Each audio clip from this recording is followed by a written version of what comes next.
Ito naman ang mabilisang balita. 5 sasakyan na nagkarambola sa National Highway ng Barangay Agusan sa Cagayan de Oro City. Base sa investigasyon, nag-counterflow ang isang pickup truck at bumangga sa kasalubong nitong truck.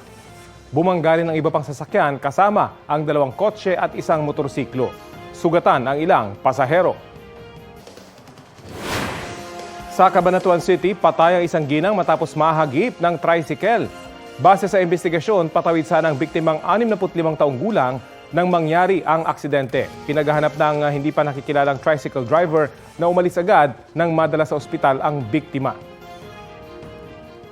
Kapuso, alamin ang maiinit na balita. Bisitahin at mag-subscribe sa GMA Integrated News sa YouTube. Sa mga kapuso abroad, samahan nyo kami sa GMA Pinoy TV at sa www.gmanews.tv.